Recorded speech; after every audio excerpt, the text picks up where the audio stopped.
अस्सलाम वालेकुम।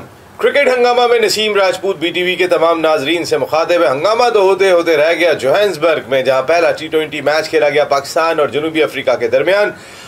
एक ऐसी टीम जनूबी अफ्रीका की जिसमें सारे स्टार्स इस वक्त IPL खेलते हुए दिखाई दे रहे हैं। पाकिस्तान टीम जिस मुश्किल से जीती और कहां कहां पाकिस्तान का किस्मत ने साथ दिया वो सब हमने देखा। लेकिन एक चीज़ जिसको बहुत ज़्यादा बात की, बल्कि हम ही ने नहीं की, हमारे प्रोग्राम में नहीं हुई, बल्कि हर जगह पर डिस्कस होती हुई दिखाई दी। अगर फ़खर जमान मौजूद हैं, अगर शर्जील खान मौजूद हैं, तो फिर वो ओपनिंग क्यों नहीं कर रहे हैं? इत्तेफाक की बात है कि एक खेल भी रहे थे तो भी ओपन नहीं की। बात करेंगे प्रोग्राम पे। हमारे साथ गुफ्तगू के लिए मौजूद है former test cricketer, former chairman selection committee, coach, manager Pakistan cricket team, PCB में कई सारी जिम्मेदारियां अंजाम दी, हारून रशीद साहब। अस्सलाम वालेकुम हारून भाई। वालेकुम अस्सलाम। अस्सलाम वालेकुम नाज़रीन। हारून भाई, हंगामा होते होते रह गया। वैसे अगर आप देखें तो पाकिस्तान टीम मैच जीती, सबको बहुत बहुत मुबारकबाद। लेकिन एट द सेम टाइम जिस अंदाज से हम मैच जीते हैं उस पर कहीं ना कहीं सवालात हैं। और फिर सबसे बड़ी चीज़ थिंक टैंक के हवाले से भी सवालात हैं कि अगर शर्जील फ़खर बैठे हैं तो ओपन क्यों नहीं कर रहे। ये बहुत ही आपने बड़ा पर्टिनेंट सवाल किया। और अगर आपको याद हो कि हमने अपने पिछले प्रोग्राम में भी इसको डिस्कस किया था इस मैच के शुरू होने से पहले। ये भी हमें आपके जो जुमले थे वो मैंने ट्वीट भी किया था, उसके बाद बहुत सारे लोगों ने उसको फॉलो किया। जी। एक्चुअली उसमें रीज़न ये देखें, ऑब्वियसली हम बाहर बैठे हुए हैं, क्रिकेट के मुतालिक जो भी हमारी अपनी राय है वो हमारी अपनी ज़ाती राय है, और हम क्रिकेट की टीम की बेहतरी के लिए कोई अगर चीज़ हम पेश कर रहे हैं तो वो उसके पीछे उस सजेशन में कोई ऐसी कोई मैलिस नहीं है या कोई ऐसी चीज़ नहीं है। हम तो देखते हैं कि क्या चीज़ बेहतर है। शर्जील ना हमारे मामा चाचा का बच्चा है, ना फ़खर जमान से कोई हमारा रिश्ता है। उसका रीज़न ये देखें ना, मैं इसको तो एक टेक्निकल एस्पेक्ट से अगर मैं देखते हुए हम क्यों ये बात कह रहे थे, फर्स्ट 6 ओवर्स में 2 प्लेयर्स जो है ना, 2 फील्डर्स सिर्फ बाहर होते हैं। आपके ये दोनों बैट्समैन ऐसे हैं कि जो उसका बहुत ज़्यादा फ़ायदा उठा सकते हैं। मैं ये भी मानता हूँ कि पाकिस्तान की टीम पीछे जितने भी मैचेस हुए उसमें बाबर आजम और रिजवान के साथ ही गए और उन्होंने बहुत बुरा परफॉर्म नहीं किया, बहुत अच्छा परफॉर्म किया। लेकिन आपको मैं यहाँ अगर कंपेयर करूँ इंडिया से, तो इंडिया में भी अगर आपको याद होगा विराट कोहली ने भी कभी कभी ओपन किया है T20 और परफॉर्म भी किया। टॉप ऑर्डर शिखर धवन और रोहित नहीं थे। क्यों विराट कोहली ने अपने आप को नंबर 3 पे ले आया? क्योंकि शर्मा और शेखर धवन वापस फॉर्म में आने के बाद जेन्युइन ओपनर्स और बेटर यूटिलाइज करना जानते हैं उस फर्स्ट 6 ओवर्स के पावर प्ले को।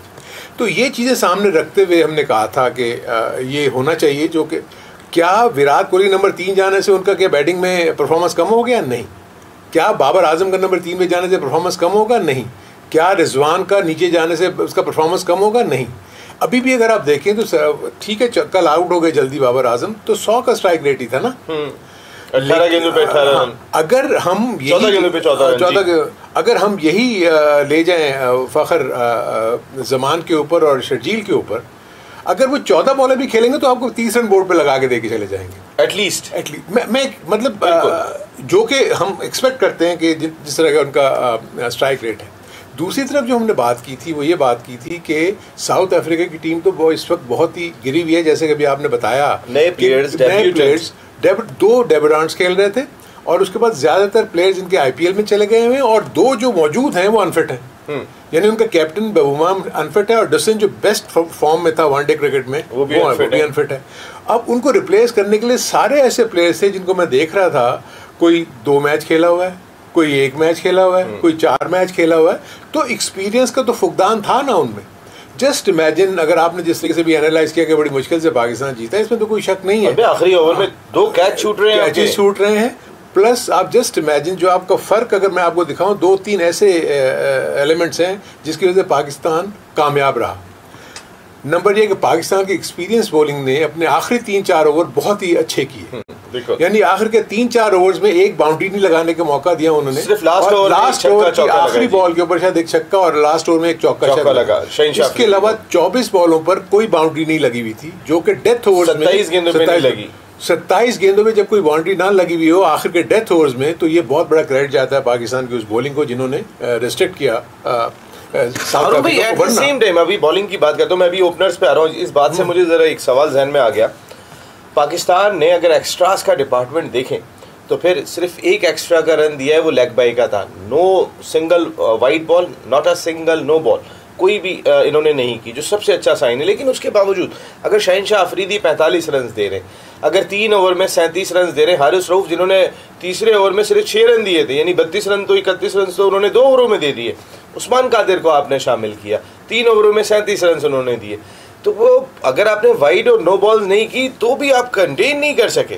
आई थिंक ये तो नसीम बहुत बड़ी अचीवमेंट थे। मैं भी आज इसी को देख रहा था एक्स्ट्राज में। अगर आप देखें तो पाकिस्तान ने जो बहुत अच्छी चीज़ की कि कोई नो बॉल नहीं, कोई वाइड बॉल नहीं, जो कि एक बहुत अच्छा साइन है। वेयर एज अगर यही साउथ अफ्रीका को अगर आप देखें, उन्होंने 5 एक्स्ट्राज यानी उनकी 5 वाइड बॉल्स हैं। वाइड बॉल, नो बॉल्स भी हैं, लेग बाय के रन भी हैं। तो उनके एक्स्ट्राज और पाकिस्तान के एक्स्ट्राज को मिला रहे तो पाकिस्तान यहाँ मैच जीता है, क्योंकि उन्होंने अच्छा फिर उनके जो आखिरी जो 2 ओवर्स किए उनके उन बॉलर्स ने किए जो पहला मैच खेल रहे थे। सही बात है। सो एक्सपीरियंस का फुकदान तो था ना, जिसकी वजह से जो नए थे हाथों के कैच छोड़ गए प्रेशर कंडीशन में।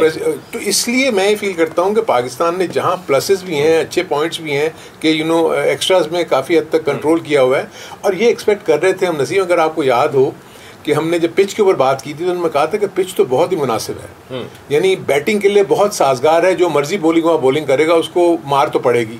आई थिंक दोनों तरफ अगर आप देखें तो दोनों तरफ से बैट्समैनशिप तो बहुत अच्छी हुई है, यानी रिजवान बहुत अच्छा खेले, उसके बाद जो चिप इन किया है फ़हीम अशरफ, हसन अली और हैदर अली, आई थिंक आपका जो डिफरेंस है 53 रन्स ऑन 22 बॉल्स, अगर ये हटा दें तो आप देखें ना, हम रिजवान की बात कर रहे हैं, रिजवान एज ए ओपनर गए थे। अगर यही ओपनर इतनी देर तक फखर ने जैसे बैटिंग की थी 193 पे चले गए थे, क्या बाबर आजम और रिजवान 193 के बैट्समैन है? नहीं है। देखें, ये इतना बड़ा एक सवाल है कि 50 गेंदों पर 74 रन करके वो मैन ऑफ द मैच बने, लेकिन अगर दूसरे एंड से 22 गेंदों पर 53 रन, जिनका अभी आपने तीनों का नाम लिया, हैदर का, फ़हीम का, अगर ये नहीं करते तो फिर हम कहाँ हैं? इसका मतलब यही हुआ ना कि आपको प्रॉब्लम्स तो आई ना। अगर ये फॉर इंस्टेंस मैं फील करता हूँ कि अगर एक एक्सपीरियंस बॉलिंग होती तो प्रॉब्ली ये चीज़ ना होती। देखिए, अगर आप देखें हसन ने आगे जो शॉट मारा था, एज लगा चौका हो गया। तो साहबजादी हुई है ना, तो वो दुआएं लेकर आए हुए। पिछले ओडीआई में भी उन्होंने 4 छक्के मारे। अल्लाह ताला उनकी फैमिली को भी बहुत मुबारक हो, हसन के साहबजादी हुई है। लेकिन बेटी बड़ा नसीब लेके आती है अरुण भाई, इसमें कोई तो नजर आ रहा है, इसमें कोई शक नहीं है। लेकिन आई थिंक ये अच्छी चीज़ है। देखें, वनडे और T20 क्रिकेट में आपको 6 के स्ट्रोक्स में बाउंड्रीज मिल जाती हैं, इसका कोई इशू नहीं है। हमें ऑब्वियसली टीम मैनेजमेंट जो थिंक टैंक है, क्योंकि ये टीम उनके हवाले की हुई है, इसलिए जो भी वो डिसीजन लेंगे वो उसके जिम्मेदार वो होंगे। आई थिंक वो अपने तौर से तो डिसीजन टीम की बेहतरी के लिए ले रहे हैं ना।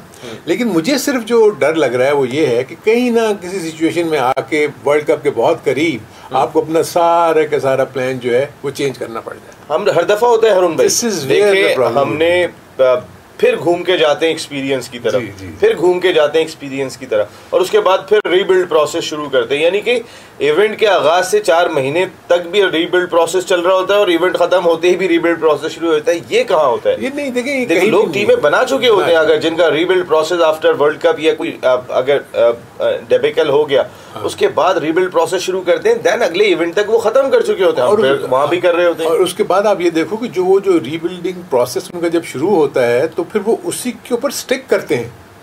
यानी हमारे यहाँ तो जो एकदम से चेंजेस आने शुरू हो जाते हैं, 2 मैचेस आप खराब खेलेंगे आपका पूरा ऑर्डर चेंज हो जाता है। यहाँ तो फिर आप स्टिक करें ना। अब जैसे अगर फॉर इंस्टेंस इन्होंने ज़हन में बना लिया है कि जी रिजवान और बाबर ओपन करेंगे तो फिर वर्ल्ड कप तक जाएंगे, फिर किसी किस्म की कोई चेंजेस नहीं होनी चाहिए। और भाई आपका एक्सपीरियंस क्या कहता है, क्या ये इस पे स्टिक करेंगे? यही बात ये है कि ये भी नहीं करेंगे। अभी डाउन द लाइन देखें आपके अगले मैचेस किन से हैं। आपका मैच अभी यही साउथ अफ्रीका की वीक टीम के साथ, फिर जिम्बाब्वे। सो ये 2 टीमों में आपकी प्रिपरेशन इस कॉम्बिनेशन के साथ तो मैं फील करता हूँ कि कोई प्रॉब्लम इनको नहीं होनी चाहिए, जीतते जाएंगे। व्हाट विल हैपन कि जहाँ वर्ल्ड कप शुरू हुआ, टफ टीम सामने आई, आपके 1-2 मैच खराब हुए, आपको क्वालिफिकेशन की फिक्र पड़ गई, what will happen then you will change the course. जब उस वक्त आप चेंज करेंगे कोर्स तो that will be too late. So मैं ये कह रहा हूँ कि आपकी टीम सेटल होनी चाहिए जब वो वर्ल्ड कप में जाए। आपको पता होना चाहिए कि मेरा 1 to 6 ये बैटिंग है, प्रोवाइडेड कि कोई इंजरी ना हो जाए। मेरा 1 to 5 ये बॉलर्स हैं, तो उसको साथ लेते हुए आप लोगों ने अभी जो नेक्स्ट 7 मैचेस हैं, मेरे अपने जहन में 6 मैचेस अब रह गए हैं, उसकी तैयारी करें। अगर इनके स्कीम ऑफ थिंग्स में ये दोनों ओपनर्स हैं तो फिर ये दोनों ही जाएंगे। फिर ऑब्वियसली शर्जील बाहर बैठेगा, जो भी नजर आ रहा है। फखर भी कुछ नहीं पता है कि अंदर होंगे या बाहर होंगे, कोई सवाल। तो नंबर 3 पे वो ले आए हैं ना, वो नंबर 3 पे अगर लेकर आ गए, क्या वो नंबर 3 फखर का नंबर है? हारून भाई, इस पे मैंने जरूर आपसे बात करनी है कि फ़खर ने अगर 3 नंबर पे बैटिंग की थी तो क्या ये फ़खर का नंबर है? और एक ओपनर के लिए कितना डिफ़िकल्ट होता है कि जिस वक्त वो इंतज़ार कर रहा हो कि मेरी बारी कब आएगी, जिसने अगर पहली गेंद जिसको फेस करने की आदत हो, जिसका कंसंट्रेशन लेवल कि मुझे ग्राउंड में जब जाना है कि जिस वक्त मैच का आगाज़ हो रहा है, और अगर वो बाहर बैठ के देख रहा होता है तो क्या फ़र्क पड़ता है, ये भी हारून भाई से पूछेंगे। इसके साथ साथ शर्जील खान जब से सिलेक्ट हुए मैं तो उनको ग्राउंड के चक्कर लगाते हुए देख रहा हूँ, क्योंकि मिसबा का एक स्टेटमेंट भी आया था जब उन्हें टीम में शामिल किया गया था कि उनकी फ़िटनेस लेवल पर सवालात हैं। तो मिसबा ने शायद अब ये ठेका उठा लिया है कि शर्जील को मैं ही दुबला करके छोड़ूंगा, या टीम मैनेजमेंट ने ये फ़ैसला कर लिया। और एक साहब ने बड़ा मजाक किया था, लेकिन इसमें कहीं ना कहीं जो है वो हंसी भी आ रही थी और देख भी रहे थे। उन्होंने कहा कि शर्जील से कहा गया था कि आपने सेंचुरियन से जोहान्सबर्ग तक भाग के पहुंचना है, तो वो चूँकि टाइम पे पहुंचे नहीं थे इसलिए टीम पे शामिल नहीं किया। बात करेंगे ब्रेक के बाद।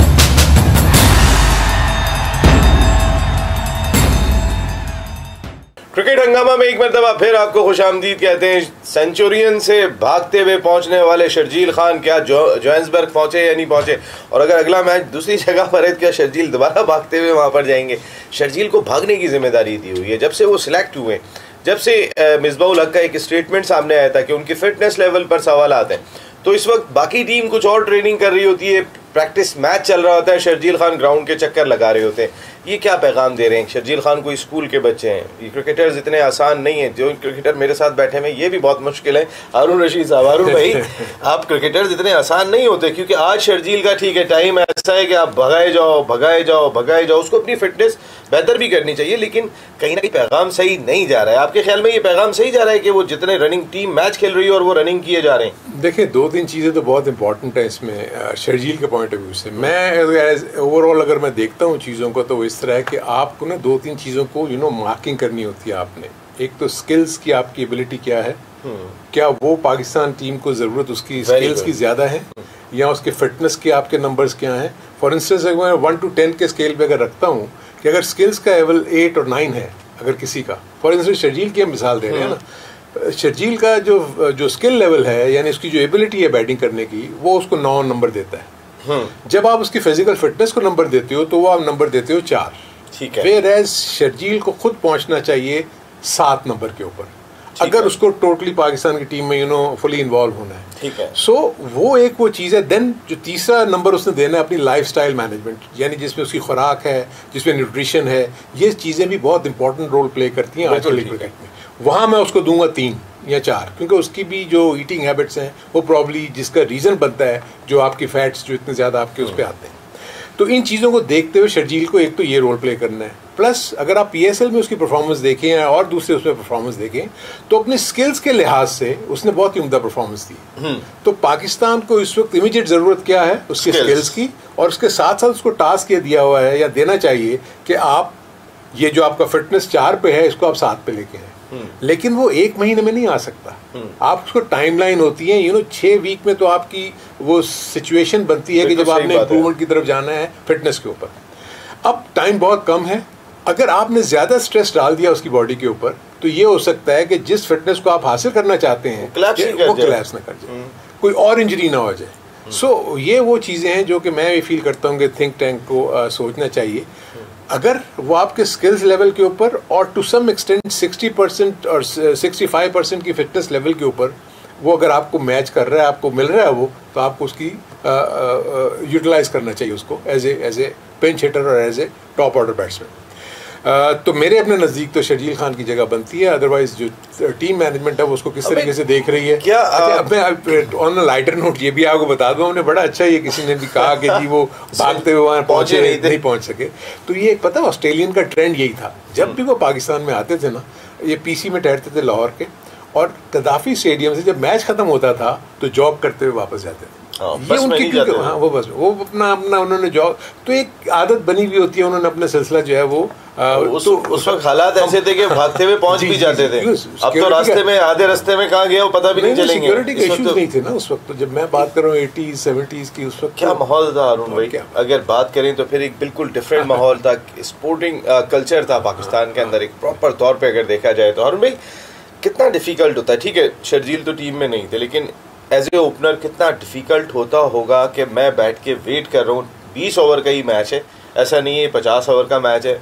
मेरी बारी आ जाएगी, मुझे मौका मिल जाएगा, लेकिन मेरा एक कंसंट्रेशन लेवल डेवलप हुआ है कि मैंने नया गेंद खेलना है, मैंने जाके पहली गेंद पे फोकस करना है, और उसके बाद मैं बाहर बैठ के देख रहा हूँ। वो कितना डिफिकल्ट होता है। नहीं, ये बहुत मुश्किल होता है। देखिए, इंतजार करने वाला एलिमेंट तो जो नंबर 3, 4, 5 बैट्समैन है उनमें वो डेवलप हो चुका हुआ होता है। उनको पता है कि मैंने नंबर 3 पे जाना है, एक विकेट गिरेगी तो मैं जाऊंगा, तो अपना तो सारे का सारा जो फोकस है उसने वही रखा होता है। जो नंबर 4 पे उसको पता है 2 विकेट्स गिरेंगे। तो अब अगर आपको मैं बताऊं कि इसकी तैयारी भी कैसे होती है, जो ओपनर होता है वो तो पहले से पैड करके बैठ के उसको पता होता है कि मैंने जाके और मैंने फेस करना है या मैंने नॉन स्ट्राइकर एंड पे खड़ा होना है। जो नंबर 3 वाला बैट्समैन होता है, 4 या 5, वो क्या करते हैं कि वो सॉक्स और वो अपने शूज़ वगैरह पहन के अपने थाई पैड वगैरह अपने जो वो पहन के वो बैठे हुए होते हैं। सिर्फ जैसे एक विकेट गिरती है 4 नंबर वाला 5 नंबर वाला पैड करना शुरू कर देता है। लेकिन अब T20 और उसमें आप देखते होगे 3 से 4 बैट्समैन जो है वो पैड करके बैठे हुए होते हैं, क्योंकि इसमें फ्लोट करना होता है। कभी देखा कि अगर रन रेट गिर गया है तो यार नीचे वाले को ऊपर भेज दो, तो इसलिए 2 से 4 बैट्समैन आपको तैयार नजर आते हैं डग आउट में। लेकिन किसी भी ओपनर के लिए ये बहुत मुश्किल होता है कि वो ये इंतज़ार करे कि यार एक विकेट गिरेगी तो मैं जाऊंगा, क्योंकि वो उसको अट्यून्ड हुआ होता है ना कि मैंने जाते ही बस खेलना है या मैंने दूसरे एंड पे खड़ा होना है, क्योंकि वो नए बॉल को देख के अपने आप को वो करता है। अब यहाँ तो आउट ऑफ फॉर्म हो गया है, 2-3 चीज़ें होती हैं ना, क्यों आप किसी बैट्समैन को चेंज करोगे। Fakhar Zaman out of form थे, वो टीम से बाहर हो गए हुए थे। उनको पता था कि मुझे वापस आना है, उन्होंने बड़ी मेहनत की, सब कुछ किया, और उसके बाद आके उन्होंने उसी पोजीशन के ऊपर जिस नंबर पे वो जाते थे ओपन पे जाकर उन्होंने रन्स किए। इवन कि मैंने देखा कि वो पेशावर की टीम से कभी कभी नंबर 3 भी गए हैं, ऐसा नहीं है कि वो नहीं गए हैं। लेकिन इसके अलावा अगर देखा जाए तो उनका जो डेवलपमेंट है या उनका जो माइंडसेट है वो इसी तरह का है कि मैंने ओपन ही करना है। उसने खुद भी अभी स्टेटमेंट दिया था कि जी मैं टीम के लिए जिस भी नंबर पे, ये तो एक स्टेटमेंट ऐसा होता है कि जो देते हैं, यस टीम की ज़रूरत के लिए आपको जहाँ भी भेजा जाए आपको भेजते हैं। अब जैसे हैदर अली को स्टेटमेंट होता है आप लोगों का, ये क्रिकेटर्स का जैसे अब हैदर अली को आप देख लेना, वो भी ओपनर है, उसको अपने नीचे भेजा है, उसको यूज़ किया अच्छे तरीके से, उसने बड़ा अच्छा आते ही जो रन्स की। सो ये डिपेंड करता है इंडिविजुअल के ऊपर कि वो किस तरीके से लेते हैं इन चीज़ों को। लेकिन ओपनर अगर एज एन ओपनिंग बैट्समैन अगर वो ऊपर ही जाएगा तो ज़्यादा कॉन्फिडेंट फील करेगा। प्लस जो बहुत बड़ा एडवांटेज जो 6 बॉल्स वाला है ना, 6 ओवर्स वाला जो है, जिसमें आपको पावर प्ले में 2 सिर्फ फील्डर बाहर मिलते हैं, उसका एडवांटेज उनसे बेहतर और कोई नहीं ले सकता। और भाई हफीज़ को एज ए बॉलर क्यों नहीं यूटिलाइज़ किया जा रहा? मेरा सवाल ये है कि हफीज़ ने स्टेटमेंट दिया, मैं इवन वाइट बॉल के लिए दस्तयाब हूँ, यानी ओडीआई क्रिकेट के लिए भी दस्तयाब हूँ, मैं बॉलिंग के लिए भी तैयार हूँ, मुझे अगर कप्तान बॉलिंग देगा तो मैं बॉलिंग करूँगा। आप 6 बॉलर तकरीबन आपने ऑलरेडी शामिल किए हुए थे। अगर मैं फ़हीम अशरफ को भी शामिल करता हूँ, नवाज़ भी उसके अंदर शामिल हो जाते हैं, उस्मान कादिर हो जाते हैं, हसन अली हो जाते हैं, हारिस रऊफ़ हो जाते हैं और शहनशाह अफरीदी हो जाते हैं। आपने क्या एक बॉलर ज़्यादा खिलाया था, एक बैट्समैन कम खिलाया था? एग्जैक्टली अगर आपको याद हो, अगर हमारे पहले प्रोग्राम के आप देखें जो हमने इस मैच से पहले किया था, तो हमने वहाँ यही कहा था कि यहाँ उस्मान कादिर खेलता है, यहाँ नवाज। बिल्कुल आपकी बात थी। और मैंने कहा था कि Nawaz is a better choice because वो जिस तरीके से बॉलिंग कर रहा है और उसने वहाँ पर प्रूव भी कर दिया। मेरे नज़दीक जो एक चेंज जो हमने जो टीम बनाई थी उसमें सिर्फ एक फ़र्क था कि आपका नंबर 6 बैट्समैन जो है वो नहीं खेला और उस्मान खेल गए। ये एक फ़र्क आया ना। हमने वहाँ पर रखा हुआ था कि कोई एक आध बैट्समैन जो नीचे आके आपको 6 नंबर पे ज़रूरत पड़ सकती है वो खेले। और हमने 6 नंबर नहीं, आपने शर्जील कहा था, हाँ ऊपर खेले जी, और ऑलरेडी फिर नीचे आ गए, नीचे आ जाते ना, फिर उस्मान की जगह ऊपर शर्जील, 6 पे रिजवान खेल रहे हैं। 6 का बैट्समैन से मेरा मतलब यही था कि शर्जील को आना बनता था, क्योंकि वो ऊपर आ जाते। हफीज़ का भी मैंने आपको कहा था कि वो बॉलिंग कर सकते हैं, अगर आपको ज़रूरत पड़ती तो आप हफीज़ से बॉलिंग कर सकते हैं। मेरे ज़हन में ख्याल ये आता है कि शायद वर्ल्ड कप से पहले वो उस्मान को टेस्ट करना चाह रहे हैं कि देखें कि वो कितना यूज़फुल साबित हो सकता है, क्योंकि शादाब खान के अनफिट का भी कोई इशू उनके ज़हन में है, इंजरी चल रही है। तो ये देखने के लिए मैं समझता हूँ कि as a strategic point of view से उन्होंने ये किया हो, आई एम नॉट श्योर, ये मेरा ख्याल है। लेकिन जो बनता था वो यही कि शर्जील ऊपर आते, आपकी बहुत पावर हाउस बैटिंग और पावर हाउस बॉलिंग हो जाती। देखिए बॉलिंग ने तो मार खानी है ना, 180 190 रन तो आप रखे ना, यही रन 220 होने चाहिए थे जो मैं समझ। इन्होंने आखिर के 4 ओवर में पाकिस्तान ने अच्छी बॉलिंग की, और बिकॉज उनके डेब्यूटेंट्स खेल रहे थे उनको इतना ज़्यादा आइडिया नहीं था, और यही चीज़ उनका रिवर्स हुआ बॉलिंग में। उनके यानी पहला मैच खेलने वाला डेथ ओवर कर रहा है, यानी दोनों पहला खेलने वाले मगाला और वो विलियम्स जो हैं वो पहला मैच खेल रहे थे और वो डेथ ओवर में बॉलिंग कर रहे थे। वो डेथ ओवर में बॉलिंग कर रहे थे। वेयर इज पाकिस्तान की अगर बात कर लेते हैं तो फिर हमें एक्सपीरियंस हासिल था, कहीं ना कहीं उसको किस तरीके से हमने यूटिलाइज किया ये भी देखना होगा। कुछ बॉलिंग डिपार्टमेंट पे बात करेंगे पाकिस्तान की। हारिस रऊफ थोड़े से ज़्यादा एक्सपेंसिव भी हो रहे हैं, क्या वेवर्ड हो रहे हैं, वो जगह पे नहीं आ पा रहे। अगर वो नहीं आ पा रहे तो फिर वकार यूनुस क्या कर रहे हैं, ये भी एक सवाल दिखाई देता है कि अब तक वकार यूनुस जो चौथी मरतबा बॉलिंग कोच आए हैं और उनको 150 स्पीड के 3 बॉलर अवेलेबल हों, उसमें नसीम शाह तो अब 125 पे आ गए। और बाकी दो की बात कर लेता हूँ मैं, हसनैन की या हारिस रऊफ की, तो वो इस वक्त 150 से गेंद करने की एबिलिटी रखते हैं, लेकिन दोनों अब तक खुद को क्यों नहीं प्रूव कर पा रहे। क्या बनाने में कोई कोताही हो रही है? क्योंकि वसीम वकार बहुत जल्दी बन गए थे जब जावेद मियादाद, इमरान खान अवेलेबल थे। ये फ़र्क क्या बनाने वाले मौजूद नहीं है? पूछूंगा हारून भाई से ब्रेक के बाद।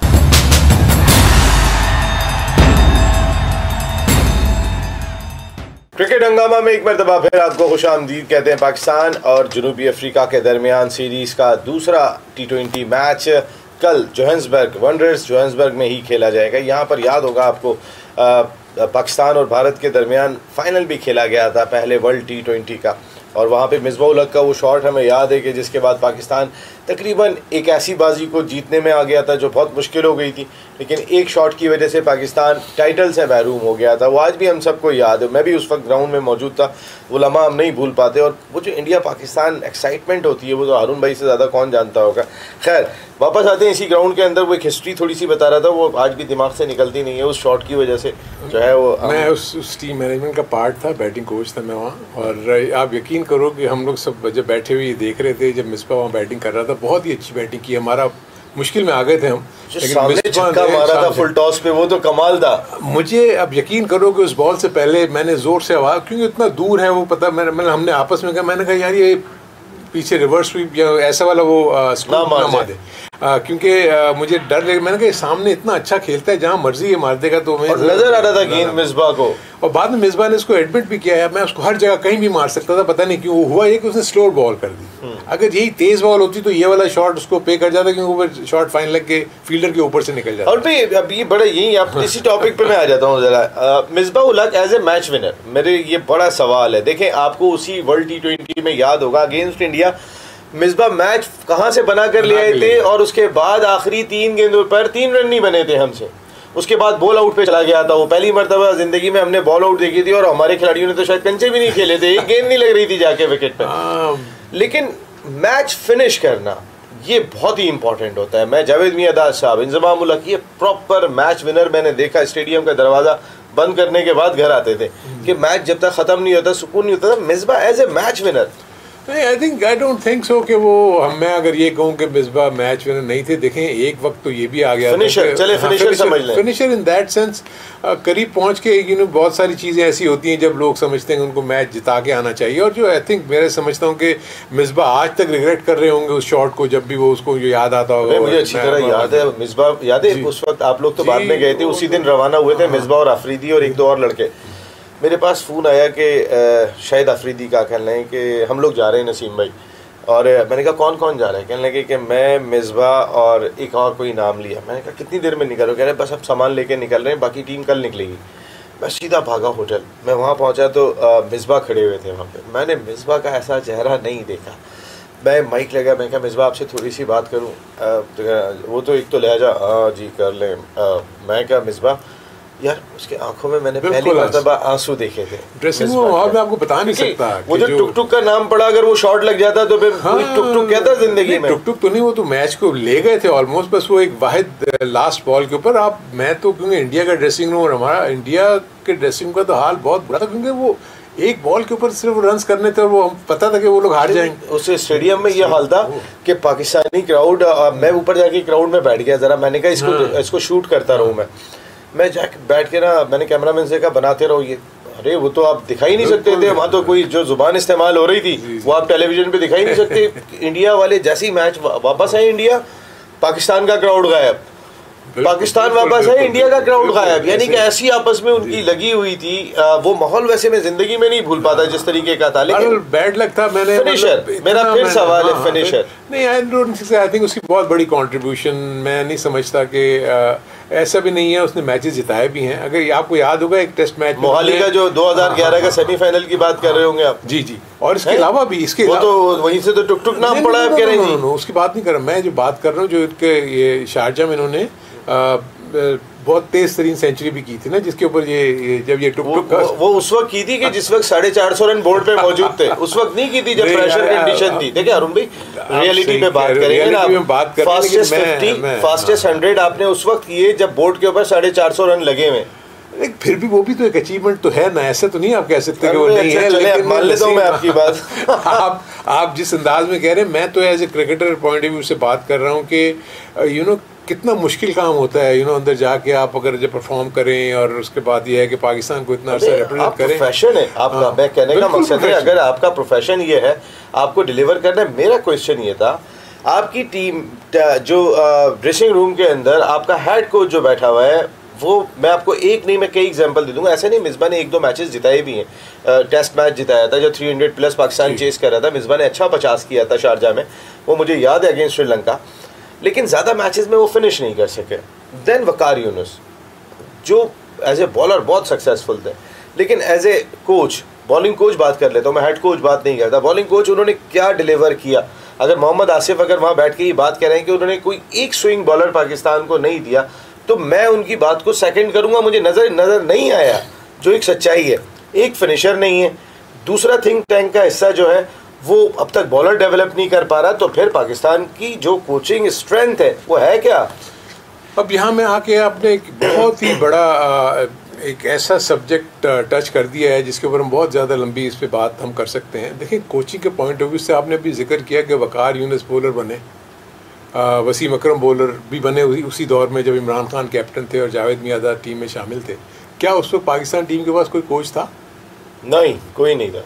पाकिस्तान की टीम के पास एक मैनेजर होते थे जो इंतखाब आलम होते थे, वही वो थोड़ा कोचिंग का रोल भी प्ले कर लिया, प्लेयर से बात कर ली क्योंकि इंटरनेशनल लेवल के ऊपर being a captain Imran Khan वहाँ पर मौजूद थे और वो हेल्प आउट कर रहे थे ऑन द स्पॉट वकार यूनुस को और वसीम अकरम को और इसके अलावा और जितने भी लोग थे। एंड देन उसके साथ साथ वहाँ पर बड़ा एक्सपीरियंस्ड ब्रेन और बहुत ही जीनियस किस्म का क्रिकेटर जावेद मियांदाद भी वहाँ मौजूद थे। तो वो चीज़ अब नहीं है। देखिए बाहर से बैठ के मैं इसको इस तरीके से लेता हूँ कि अगर आप इम्तिहान की तैयारी कर रहे हो, जब आप इम्तिहान की तैयारी कर रहे होते हो तो आप एक्स्ट्रा क्लासेस भी लेते हो, आप ट्यूशन भी लेते हो, आप उसके बाद अपने कॉलेज में यूनिवर्सिटी में जहाँ भी जाते हो आप पढ़ते भी हो, आप अपनी बड़ी मेहनत करते हो, आप सबकी हेल्प ले लिया आपने। आप जब कमरा इम्तिहान में चले जाते हो तो आपने खुद करना है, डिलीवर तो आपने खुद डिलीवर करना है ना। उस वक्त ना आपको ये ख्याल आएगा कि यार मेरा टीचर मुझे क्या कह रहा था या मेरा कोच मुझे क्या कह रहा था। आपने स्प्लिट ऑफ सेकंड में डिसीजन लेना होता है ना। आप जब रनअप पे आ गए तो आपको याद होगा वकार ने क्या कहा था। आपने सारी वो चीज़ें, ये मैं नहीं समझ सकता कि चाहे मिसबा हो या चाहे वकार हो, वो उनके फाइनल पॉइंट्स के ऊपर डिस्कशन नहीं करते होंगे या नेट्स पे उनको वो सारी चीज़ें नहीं बताते होंगे, लेकिन डिलीवर किसने करना है?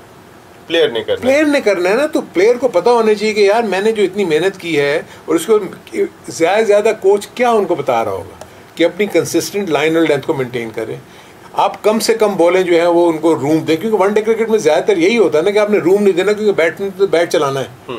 आपने कोशिश करनी है कि अब तो ऐसी चीज़ें आपकी ये बात आपको याद होगा जो कल जो T20 मैच खेला गया, हम जिन 4 ओवर्स की बात कर रहे हैं, पाकिस्तान ने एक भी बाउंड्री नहीं दी, वहाँ पर ज़्यादातर गेंदें यॉर्कर लेंथ पर की हैं आपने, ठीक है। वो यॉर्कर लेंथ हम जब इतना सर पे पड़ जाए जब ही क्यों दिखाई देती है, वो यॉर्कर लेंथ दरमियान में हारिस रऊफ को क्यों नहीं दिखाई दी थी? इतने वेवर्ड दिखाई दिए थे कि उन्होंने पहले 2 ओवरों में 31 रन दे दिए थे, फिर आखिर में जाके उन्होंने ही आगे जाके गेंद की थी, आगे यॉर्कर की वजह से उनको आपने रूम नहीं दिया मारने के लिए। तो ये बात क्या पहले नहीं बताई जा सकती? नहीं बताई गई होगी। देखिए फिर वही मैं आपको बताना चाह रहा हूँ कि क्योंकि हारिस रऊफ बिलीव करते हैं कि जी उनको कहा, देखिए ना रोल क्या है, जाके तेज बॉल करनी है, तेज बॉल करनी है। जब आप तेज बॉल करोगे तो आपकी लाइन और डायरेक्शन जो है वो थोड़ी सी फर्क आ सकती है। आपने जो ये बात की उसमें सिर्फ यॉर्कर्स ही नहीं थी, उसमें स्लो बॉल का इस्तेमाल भी था। बॉल जब थोड़ा सा नया होता है तो उस वक्त पेस के साथ आप उसको इस्तेमाल करते हो। अगर आप देखेंगे तेज बॉल को उतनी तेज हिटें लगी, बहुत ही इंटेलिजेंटली बॉल किया, और उस वक्त आपको ज़रूरत थी कि आपने स्लो डिलीवरी करके कोई भी, इवन के अगर आप देखें कि जो हारिस थे इन्होंने भी स्लोअर बाउंसर किए हैं उसके बाद, क्योंकि टाइम नहीं हो सका उनके बैट्समैन का, वरना वो डेफिनेटली वो 220 रन कर जाते अगर उसी तरीके से होता। तो अब जो भी गलती अगर पहले स्पेल में हुई, आके उन्होंने मेकअप किया, यही एक क्रिकेट का खासा है। आपका एक स्पेल अच्छा होगा, एक स्पेल बुरा होगा, आप उससे सीखते हैं। यॉर्कर का इस्तेमाल, अब तो आप देखें यॉर्कर को छक्के लग जाते हैं। ऐसा नहीं है कि दूसरी तरफ आप दूसरे की बैटिंग को हम ये ना कहेंगे उन्होंने अच्छा परफॉर्म नहीं किया, तो गलत है ना। वो भी तो आफ्टर ऑल आपकी बॉलों को हिट मारने आए हुए हैं, खेलने आए हुए हैं, आपका मुकाबला करेंगे। जब वो मुकाबला करेंगे तो रन आप करेंगे, तो वहाँ इंटेलिजेंस जैसे आपने लास्ट 4 ओवर्स में दिखाई, वो अगर आपको पहले ही मिड ओवर्स में करके ना, वाई सक्सेसफुल रहा नवाज जगह पे गेंद करे as compare to Usman Qadir. Usman का राइट आर्म एक्सपिनर का थोड़ा सा मुश्किल होता है। उस्मान कादिर ही क्यों, बाबर आजम के दोस्त हैं इसलिए, जाहिद महमूद जो इतना परफॉर्म करके गए वो क्यों नहीं? देखें ये बहुत सारे ऐसे सवाल आते हैं, रिजवान ही क्यों, मेरा सवाल है। SNGPL के इसलिए ये मैं वो बात कर रहा हूँ जो क्रिकेट सर्कल्स के अंदर डिस्कस होती हैं, और हरन भाई आप इस बात को बहुत अच्छी तरह नहीं ये होती होगी, आपने देखे। फिर मैं अगेन वही कहूँगा, क्योंकि मैं ये अगर तो इस तरह की सोच है ना नसीम, तो ये बहुत गलत है। कोई अगर किसी के अपने शर्जील और फखर ओपन नहीं कर रहे हैं, हाँ मैं ये कह रहा हूँ अगर ये सोच है तो ये बहुत गलत है, ये नहीं होनी चाहिए। ठीक है, जो आपने ये बात की ना, अब आप, मैं ये फील करता हूँ कि जाहिद की और आप उस्मान की बात की ना, अब फर्स्ट चॉइस कौन है? शादाब खान के जाने के बाद नहीं, शादाब खान के जाने के बाद जाहिद बनते हैं। टीम का हिस्सा उस्मान कादिर पहले से चले आ रहे हैं। उन्होंने जितने भी परफॉर्मेंस किया वो बुनियाद पर चल रहे हैं। हाँ दोस्ती की बुनियाद। अब ये एग्जैक्टली मैं इसको निभाई जा रही है ना। देखें ना, आप और मैं, पूरा पाकिस्तान कह रहा है शर्जील और फखर को ओपन करना चाहिए, तो यहाँ इससे बड़ी दोस्तियां और क्या नजर आएंगी? नहीं, देखिए रिजवान के पॉइंट ऑफ व्यू से अगर आप बात करें तो रिजवान ने तो बहुत आउटस्टैंडिंग परफॉर्मेंस दी है। मैं वही बात कह रहा हूँ, विराट कोहली अगर खुद 3 नंबर पे आता है तो फिर रिजवान क्या उससे बड़ा बैट्समैन है? देखिए जो आपने अपनी टीम कॉम्बिनेशन इंडिया को देखते हुए बनाना है ना, वर्ल्ड कप को सामने रखते हुए बनाना है। यहाँ आप देखें ना, आर्गुमेंट क्या होगा अगर आप टीम मैनेजमेंट से बात करोगे? आर्गुमेंट क्या होगा? वो ये कहेंगे जी मैच जीते हैं, हम तो मैच जीते हैं। सो दिस इज वेयर हम तो इसीलिए तो पिन पॉइंट कर रहे हैं चीज़ें कि आपका ज़्यादा बेटर कॉम्बिनेशन बन सकता है अगर आप प्रॉपर वे में अपने उन रिसोर्सेज को उस जगह पर इस्तेमाल करें जहाँ वो बनते हैं। यू नो, अगर मुझे बताएं ये कैसे हो सकता है कि शर्जील खान 16 में तो हूँ और 11 में ना हूँ? कौन सी ऐसी सेंचुरियन से भागते हुए पहुंचे नहीं थे। खैर चले, प्रोग्राम खत्म होने का टाइम हो रहा है, इस पे और डिटेल में बात करेंगे। अरुण भाई, कल के मैच में आप चेंजेस क्या चाहते हैं कि क्या चेंज हो? और इस टीम को देखने के बाद, हालांकि हम मैच जीते हुए, लेकिन देखें जीतने के बाद हम अपनी कोताहियों को छुपाने नहीं बैठे हुए। ये जीतने के बाद जो टीमें अपनी खामियों पर नजर रखती हैं वो ज़्यादा सक्सेसफुल होती हैं। अरुण भाई, आपकी लाइनअप? मेरी तो लाइनअप अभी भी वही है जो मैंने कहा कि फ़खर ज़मान को और शर्जील को ओपन जाना चाहिए। नंबर 3 पे बाबर, नंबर 4 के ऊपर हफीज़, 5 के ऊपर आपका ये हैदर, और 6 पे फ़हीम रिजवान एंड देन फ़हीम अशरफ। हमने नवाज को पहले भेजा था कल, ये भी एक मिस्टेक थी। जी एग्जैक्टली, फ़हीम अशरफ पहले आता है, उसके 30 रन हटा दें आप तो फिर कहाँ खड़े हैं? फ़हीम अशरफ, आप देखें ना डीप बैटिंग कितनी, 9 नंबर पे नवाज आएगा बैटिंग करने। आप just look at the batting line. Hasan Ali 9 पे आएगा, 10 और 11 आपके बॉलर्स हैं, जबकि शाहीन शाह भी हिट मार लेते हैं। So this is the power house of Pakistan batting 11। अगर ये आगे वर्ल्ड कप में अगर आपने खेलना है तो इसको अभी से तैयारी शुरू करेंगे। हाँ, इस वक्त टीम मैनेजमेंट ये कहेगी कि जब हम जीते हुए थे हमने वही कॉम्बिनेशन रखा, हो सकता है कल कोई भी चेंज ना करें वो, और मैं समझता हूँ कि शायद ना भी करें वो। Thank you very much Arun भाई, बहुत बहुत शुक्रिया आपका। क्रिकेट हंगामा में गुफ्तगू का अब इख्तिताम हो रहा है, लेकिन जाते जाते हम यही बात दोबारा दोहरा रहे हैं। हारून भाई और हम भी उतने ही खुश हैं जितने सब लोग खुश हैं पाकिस्तान की कामयाबी पे। एक एक मैच पे हम भी एज ए पाकिस्तानी उतना ही सेलिब्रेट करते हैं, लेकिन हम उन तमाम चीज़ों का भी जायज़ा लेते हैं कि जो जीत के बाद जिन पर नज़र रखना ज़्यादा ज़रूरी होता है। हम जीत के नशे में इतने आगे ना निकल जाएं कि उसके बाद हमें अपनी खामियों का पता ना चले। अगर पाकिस्तान क्रिकेट टीम की मैनेजमेंट पूरा पाकिस्तान के कहने के बावजूद कि शर्जील और फ़खर को ओपन करना चाहिए, इससे बेहतर ओपनिंग पेयर नहीं हो सकता। अगर दोनों ही ओपनर दिखाई नहीं दे रहे हो, एक टीम में ना हो, एक वन डाउन बैटिंग कर रहा हो, तो ये डिस्कस होगा, चाहे आप आखिरी सेकंड लास्ट बॉल पे जीतें या फिर आप 5 ओवर पहले मैच जीत जाएं, लेकिन जो एक रियलिटी है, जो चीज़ ज़्यादा बेहतर बना सकती है, वो तो डिस्कसेबल हो गई है। नसीम राजपूत अपनी पूरी प्रोडक्शन टीम के साथ जाते जाते मैं आपको कह रहा हूँ कि एक और भी चीज़ इनको बता दें कि आजम खान ने 5 किलो वेट कम कर लिया है जी। तो फिर अब रिजवान को मेरे ख्याल है और सरफराज को और ज़्यादा अलर्ट होना पड़ेगा। बिल्कुल, ये बहुत ही इंपॉर्टेंट है। एक यहाँ आपसे इजाज़त ले रहे हैं, फिर सेकंड T20 के बाद आपसे फिर मुलाकात होगी। टिल देन अल्लाह ने के बाद।